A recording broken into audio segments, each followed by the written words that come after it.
Hiljuti avaldatud aruanne on paljastanud märkimisväärse mustri Palestiina Fatahi partei viimastes juhtkonnavalimistes. Nende seas, kes valiti liikumise mõjukamatele positsioonidele, on isikud, kes on süüdi mõistetud surmavate rünnakute eest iisraellaste vastu. See, mida aruanne paljastab ja kes tõusid valimistel tippu, tekitab tõsiseid küsimusi niinimetatud mõõduka Palestiina omavalitsuse juhtkonna tuleviku suuna kohta. Need lood ja palju muud kohe tulemas saates Judation. Yeshua nõukogu uurimise teabeosakond avaldas eelmisel nädalal teabelehe, milles öeldi järgmist. Paljud 8. Fatahi üldkongressil keskkomiteesse valitud isikud on mõistetud süüdi terrorismiga seotud kuritegudes, mille käigus tapeti kümneid iisraellasi. Aruande kohaselt sai Marwan Barghouti, kes kannab praegu 5 eluaegset vanglakaristust ja 40 aastat mõrva ja terrorismiga seotud kuritegude eest, Fatahi keskkomitee valimistel esikoha. Teine äsja valitud juht, Zakaria Zubedi, oli seotud 2002 aasta terrorirünnakuga Beit Sheanis, milles hukkus 6 iisraellast. Ta vabastati vanglast 2025 aasta jaanuaris pantvangide vaherahu kokkuleppe raames. Raportis viidatakse ka Ahmad Abu al-Qaderile, kes mõisteti süüdi 2 iisraellase tapmises ja valiti pärast vanglast vabastamist 2025 aastal Fatahi revolutsiooninõukogusse. Yeshua nõukogu sõnul näitab süüdimõistetud terroristide valimine kõrgetele ametikohtadele, et Palestiina omavalitsuse juhtkond jätkab Iisraeli vastu suunatud rünnakutes osalenute premeerimist ja edutamist. Nii et vaadake lihtsalt nende äsja valitud Fatahi keskkomitee liikmete nimekirja. Sa räägid mõnest kõige hullemast süüdimõistetud terroristist üldse. Ja need on tulevased juhid. Need on Fatahi partei keskkomitee liikmed. Fatah domineerib muidugi Palestiina omavalitsuses. Nii et kui keegi tahab teada, kas Iisraeli ja Palestiina omavalitsuse vahel tuleb rahu, siis vaadake lihtsalt, mis on nende prioriteedid. Vaadake, keda nad valivad oma kõige prestiižikamate ja tähtsamate komiteede juhtideks oma ridades. Rahu ei saa olla seni, kuni Palestiina omavalitsus jätkab ametnike valimist, kes tahavad Iisraeli riiki hävitada. Rahu ei saa kunagi tulla, kuni Palestiina omavalitsus jätkab Pay to Slay programmi, mille raames terroristid ja nende perekonnad saavad Palestiina omavalitsuselt palka. Nad teenivad raha selle põhjal, kui palju juute nad tapavad. Kuni see kõik on reaalsus, ei saa rahust rääkida. Jätkame uudistega, mis puudutavad Fatahi. Palestiina meedia jälgimiskeskus BMW teatas sel nädalal, et Palestiina omavalitsuse kõrge ametnik ja Fatahi keskkomitee sekretär Jibril Rajoub kutsus üles poliitilisele ühtsusele Palestiina omavalitsuses. See on üleskutse ühtsusele Fatahi ja Hamasi vahel, mida juhib PLO, tsitaat, poliitiline pluralism ühe rahvusliku võimu, ühe seaduse ja ühe relva all. Rajoubi jaoks on sellise poliitilise ühtsuse peamine ülesanne võidelda Iisraeli vastu. Rajoub ütles järgmist: ühendagem jõud. Ta räägib Fatahist koos Hamasiga, et aidata maailma vabu inimesi, kes piiravad meie vaenlast. Iisraeli ja inimkonna vaenlast, uusnatsistlikke jõude, kes kontrollivad okupatsiooniriiki, kelle vandenõu on nüüd kõigile avalik ja kes on takerdunud riikliku terrorisohu. Nii et see on üks Palestiina omavalitsuse juhtidest, kes peaks olema meie rahupartneriks. Ja ta kutsub üles ühinema Hamasiga, et võidelda Iisraeli vastu. Pane tähele, kuidas ta nimetab juute uusnatsideks. See on olnud tüüpiline alates 7. oktoobrist. See on ka irooniline, sest Palestiina omavalitsuse juht Mahmoud Abbas on tuntud ja päriselus holokausti eitaja. Aga tulles tagasi mu mõtte juurde, Fatah ja Hamas on alati üksteist vihanud. 2007. aasta juunis pidasid Hamas ja Fatah lühikese, kuid ägeda sisekonflikti, pärast mida Hamas võttis Gaza üle kontrolli. Kas mäletad, kuidas Hamas viskas Fatahi liikmeid Gaza katustelt alla, nii et nad pole omavahel läbi saanud? Aga millal nad saavad omavahel läbi, kui asi puudutab nende soovi Iisraeli hävitada ja võimalikult palju juute tappa? Fatahi liikmed kannavad ülikondi, samal ajal kui Hamasi liikmed kannavad oma terroristivarustust. Fatah on pooldanud Iisraeli hävitamist etappide kaupa, samas kui Hamas tahab seda teha korraga. Kuid need on poliitika seisukohalt väikesed erinevused. Suures plaanis tahavad mõlemad need rühmitused, et kõik juudid oleksid surnud.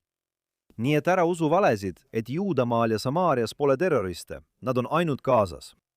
Kahjuks tegutsevad selles piirkonnas ka Hamas ja Fatah ja tundub, et nad oleksid valmis ühinema oma ühise eesmärgi nimel – korraldada juudi riigi vastu terrorit.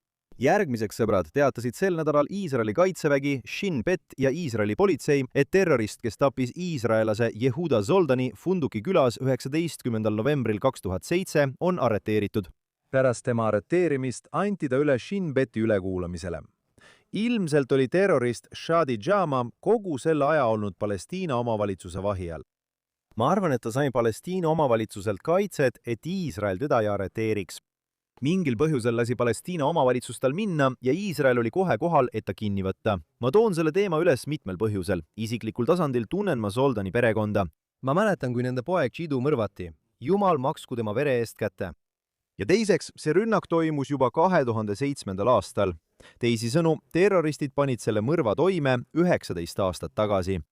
Sellest näeme, et Iisrael ei unusta ega anna andeks. See võttis 19 aastat, kuid õiglus sai lõpuks jalule seatud. Ma ei tea, kas uus surmanuhtluse seadus kehtib selle juhtumi puhul või mitte. Me rääkisime sellest seadusest, mis jõustus mõned nädalad tagasi. Kui ei, siis ei tohiks see terroristist mõrvar kunagi päevavalgust näha. Ma loodan, et see arreteerimine toob perekonnale vähemalt natukenegi lohutust. Aga nagu ma ütlesin, ja kõik potentsiaalsed terroristid peaksid seda meeles pidama, Iisrael ei unusta ega andesta. Eelmisel nädalal arutasime uut seaduseelnõu, mille esitas Knesseti liige Amit Halevi, mille eesmärk on luua Juudamaa ja Samaaria pärandiamet. Uus asutus pärandiministeeriumi koosseisus hakkaks vastutama arheoloogiliste paikade säilitamise eest kogu Juudamaal ja Samaarias. Ja nüüd, sel nädalal kiitis Iisraeli valitsus heaks 250 miljoni seekli suuruse plaani pärandipaikade arendamiseks ja säilitamiseks kogu piirkonnas, sealhulgas Jordani orus ja Juuda kõrbes. Algatus rahastab muististe ja pärandipaikade säilitamist, arendamist ja ligipääsetavuse parandamist. Samuti luuakse piirkondlikud pärandikeskused, laiendatakse turismi infrastruktuuri ning suurendatakse järelevalvet muististe varguse ja hävitamise vastu selles piirkonnas. Keskused on mõeldud ka teadusuuringute, hariduse ja turismikeskusteks ning mitmeaastased külastajate infrastruktuuri uuendused on suunatud nii Iisraeli elanike kui ka rahvusvaheliste külastajate ligimeelitamiseks. Nii et need 2 punkti on sama laiema põhjalise poliitika suuna täiendavad osad. Üks puudutab rahastamise rakendamist, teine institutsionaalset ümberkorraldamist. Valitsuse plaan ütleb, et me investeerime raha ja arendame objekte.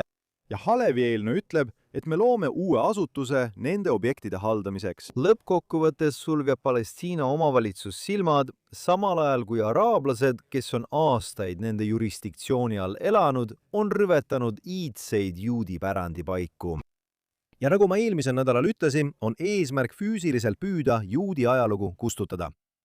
Paistab, et pärast aastaid ja aastaid teeb Iisrael lõpuks midagi selle vastu. Loodan, et Halevi seadus võetakse vastu ja samal ajal kiidan seda uut rahastust. Iisrael peab saatma sõnumi, et meie ajaloo hävitamine on lihtsalt vastuvõetamatu. Liigume edasi ja siin on meil häid uudiseid. Iisraeli planeerimisametid on heaks kiitnud enam kui 2000 eluasemeüksust arendamise Juudamaal ja Samaarias asuvates kogukondades. Iisraeli kaitseministeeriumi tsiviilhalduse kõrgeim planeerimisnõukogu edendas plaani 2162 uue elamukompleksi rajamiseks. Iisraeli rahandusminister Bezalel Smotric'i sõnul on see osa laiemast pingutusest tugevdada Jeruusalemma kontrolli selle territooriumi üle. Sellest teatas esimesena sel nädalal Kanal 14 uudised. Smotrich ütles, et me jätkame Iisraeli maa ülesehitamist tegelikkuses. Smotrich, kes töötab ka kaitseministeeriumis ministrina, vastutades Juudamaa ja Samaaria küsimuste eest, tegi need kommentaarid. Ta ütles, et nende kinnitused ei ole pelgalt planeerimismeetmed. Need on riiklik ettevõtmine, mis tugevdab meie haaret sellel maal. See tugevdab Iisraeli julgeolekut ja loob selged faktid koha peal, mis takistavad araabia terroristliku riigi loomist riigi südames. Kanalil teatatud kinnitatud plaanide kohaselt ehitatakse Gvaotis, juudi kogukonnas, mis asub suurema Alon Shvuti kogukonna lähedal, 1006 elamukorterit. See on Gush Etzionis. Projekti eesmärk on toetada Gvaoti arengut linnakeskuseks ning see võib lõpuks hõlmata tuhandeid täiendavaid elamukortereid. Tuletame meelde, et peaminister Netanyahu juhitud valitsus on viinud läbi enneolematu kampaania, et laiendada Iisraeli kontrolli Juudamaa ja Samaaria maa üle. Tema valitsus on 3,5 aasta jooksul pärast ametisse astumist kinnitanud 10 000 kodude ja 10 uute kogukondade rajamise. Hiljutise uuringu kohaselt soovib ligi 70% iisraelastest, et riik laiendaks täielikku õiguslikku suveräänsust Juudamaa ja Samaaria maa üle. see on kindlasti suurepärane uudis. Veel üks samm selle poole, et Juudamaale ja Samaariamaale ehitatakse üha rohkem elamuid. Ja nagu ma olen varem öelnud, mis võiks olla loomulikum kui see, et juudid ehitavad kodusid Juudamaale. See on kindlasti suurepärane uudis. Mul on hea meel, et need uute majade plaanid on selles kõrgemas planeerimiskomisjonis edasi liikunud. See oli meie hea uudis. Kahjuks järgmine lugu pole nii hea. JNS teatas sel nädalal, et Hollandi valitsus teatas plaanist keelata Juudamaal ja Samaariamaal iisraellaste toodetud kaupade import. Keeld avaldaks mingit mõju Iisraeli toodete keskusele ehk IPC-le, mis on seotud organisatsiooniga Kristlased Iisraeli heaks. See on selle piirkonnas suurim Hollandi importija. Kiilu tõttu võib IPC-l olla vaja lõpetada umbes 20 000 veinipudeli import Juudamaalt, Samaariast ja Goolani kõrgendikelt. Tuleb märkida, et eelmisel kuul plahvatas lõhkeseade Amsterdami lähedal asuva organisatsiooni Kristlased Iisraeli heaks peakorteri juures, kus asub ka IPC. Iisraeli vastased meeleavaldajad on viimastel aastatel seda hoonet korduvalt rüüstanud. Nüüd, sel nädalal samal ajal on Iirimaa välis- ja kaubandusminister Helen McEntee toonud valitsuse ette seaduseelnõu, mille eesmärk on keelata kaupade import. Need kaubad pärinevad Iisraeli kogukondadest Juudamaal ja Samaarias. Belgia, Holland ja võimalik, et ka Sloveenia on samuti lubanud kehtestada sarnased keelud. Oleme seda juba aasta aega näinud. Euroopa Liidu riigid boikoteerivad tooteid või märgistavad tooteid, mida on valmistanud juudid ja ainult juudid, lähtudes nende geograafilisest asukohast. Nende jaoks ei ole vahet, kui see kahjustab ka araablasi, kes töötavad nendes piirkondades juudi ettevõtetes. Tõde on see, et neid ei huvita araablased, nad tahavad lihtsalt juutidele Juudamaal ära teha. Nüüd on need samad riigid üsna vaiksed selle kohta, et umbes 2 kuud tagasi tapeti Sudaanis haiglale tehtud rünnakus 64 inimest, sealhulgas lapsi. Kas sa teadsid ka, et Aafrikas käib praegu põhimõtteliselt 7 sõda? Huvitav, kas hollandlased või teised kavatsevad boikoteerida Sudaani või Kongot, kus inimesi tapavad tänapäeval peamiselt islamistlikud rühmitused? Ma kahtlen selles. Nad eelistaksid pigem boikoteerida juudi ettevõtteid Juudamaal. Nad muretseksid pigem lasteaedade ja mänguväljakute pärast, mis rajatakse Iisraeli esivanemate südamaale kui tuhandete inimeste pärast, keda Aafrikas tapetakse. Tegelikult on maailmas praegu umbes 30–60 aktiivset konflikti. Iisrael on muidugi seotud ühega neist, mitmel rindel. See sõda ei alanud Iisraeli poolt, vaid oli vastus 7. oktoobri veresaunale. Ometi on Hollandis inimesed hõivatud juudi toodete ja ainult juudi toodete boikoteerimisega. Hollandlastele ja teistele ütlen häbi teile. See on Euroopa negatiivne pool, aga siin on ka suur positiivne külg. Sloveenia valis eelmisel nädalal uue Iisraeli-meelse peaministri, kelle nimi on Janez Janša. Sloveeniat peetakse sageli üheks kõige vaenulikumaks riigiks juudi riigi suhtes. Nii et loodetavasti hakkame väga varsti muutusi nägema. Peaminister Janša on samuti tuntud kui Juudamaa ja Samaaria kogukondade toetaja. Ta avaldas hiljuti oma toetust kohtumisel, mis toimus Samaaria kuberneri Yossi Daganiga. Selles järgmises videos saadab ta tervitused Juudamaa ja Samaaria elanikele, kasutades selgesõnaliselt nimetusi Juudamaa ja Samaaria. Vaatame seda. Saadan oma õnnistused Juudamaa ja Samaaria elanikele. Soovin teile kõike head, õnnelikku elu, rahu ja arengut. Nüüd, kuberner Dagan ja Janša kohtusid esimest korda rohkem kui aasta tagasi tema visiidi ajal Iisraeli ning on sellest ajast alates pidevalt ühendust hoidnud. Kui läbirääkimised Sloveenia uue valitsuse moodustamiseks edenesid, pidasid nad hiljuti kohtumise, kus arutati tulevast koostööd. Sidemeid Sloveenia uue peaministriga ja tema toetust Iisraelile peetakse strateegiliselt oluliseks nii juudi riigile kui ka Juudamaa ja Samaaria kogukondadele. Nii et pärast selle piirkonna boikottide arutamist võime loota, et see positiivne areng muudab asju vähemalt ühe Euroopa riigi ja Iisraeli suhetes. Peame ootama ja vaatama, kuidas see areneb, kuid see on äärmiselt oluline ja positiivne areng. Edasi liikudes teatas JNS sel nädalal, et rohkem kui 90 esindajate koja liiget, keda juhtis kongressman Mike Lawler, kutsusid USA president Donald Trumpi üles laiali saatma ÜRO Lähis-Ida Palestiina põgenike abi- ja tööagentuuri ehk UNRWA. Kongressmen viitas pikaajalistele süüdistustele, mis seovad agentuuri Hamasi ja teiste terrorirühmitustega. Kongressmen saatis presidendile sellekohase kirja. Selle asemel, et pagulaskriisi lahendada, on UNRWA oma pretsedenditu poliitikaga anda pagulasstaatus põlvest põlve hoopis probleemi süvendanud ja laiendanud, muutes kunagise piiratud humanitaarküsimuse püsivaks ja kasvavaks poliitiliseks väljakutseks. Teisisõnu, UNRWA pole kunagi püüdnud aidata ümber asustada araablasi, kes 1948. aastal Iisraelist põgenesid. Nad hoidsid neid seal etturitena ja hoidsid nende järglase etturitena kogu Lähis-Idas. See hõlmab Juudamaad, Samaariat ja isegi siin Jeruusalemmas. On linnaosasid, mida nad nimetavad põgenikelaagriteks, kus elavad araablased ja mida haldab UNRWA otse siin vaid mõne minuti kaugusel stuudiost. Need inimesed kasutavad võtit oma sümbolina, justkui ühel päeval läheksid kõik need inimesed tagasi Haifasse, Jaffasse, Akosse ja kõikidesse teistesse linnaosadesse, mille nende vanavanemad 1948 aastal maha jätsid. Aga mida võti tegelikult sümboliseerib? See sümboliseerib Iisraeli riigi hävitamist. Nad ütlevad, et lähevad nendesse piirkondadesse tagasi, ajavad seal juudid minema ja võtavad siis kogu riigi üle demograafia kaudu. Esiteks, kui sa kaotad agressioonisõja, siis ei ole võimalik uuesti proovida. Sa ei saa lihtsalt tagasi minna sinna, kust tulid. Teiseks, mitte üheski teises pagulaste olukorras ei kandu pagulasseisund edasi põlvest põlve. Kuid mingil põhjusel, tänu ÜRO-le, kandub see selles olukorras edasi. Kui Iisrael on seotud, siis reegleid rikutakse.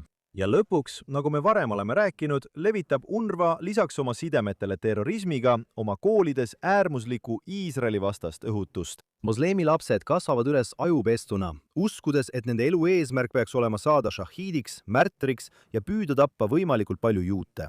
Olen seda varemgi korduvalt öelnud. Team Avide. UNRWA on Hamas. Loodame, et president Trump astub samme ja lõpuks ometi lammutatakse UNRWA Iisraeli ja kogu inimkonna huvides. Soovin tänada inimesi, kes töötavad siin JNS TV kulisside taga. Tenant produtsent Barbara Hanamovid, insener Al Morganlanterit, Zach Sikermani, Ryan Leshitsi, jaamajuhti Juri Sveretskit ning videomonteerijad Olga Senatovit. Minu nimi on Josh Hasten. See oli järjekordne Judea Kätjani saade siin JNS TV-s. Kindlasti toetage meid SuperThanksiga. Ärge unustage tellida. Minge ja vaadake kogu suurepärast sisu, mida JNS TV siin pakub. Ja külastage jns.org, et saada kõik värskemad uudised Iisraelist, Lähis-Idast ja kogu juudi maailmast. Kohtume teiega järgmisel nädalal siin Judea Kätjonis JNS TV-s.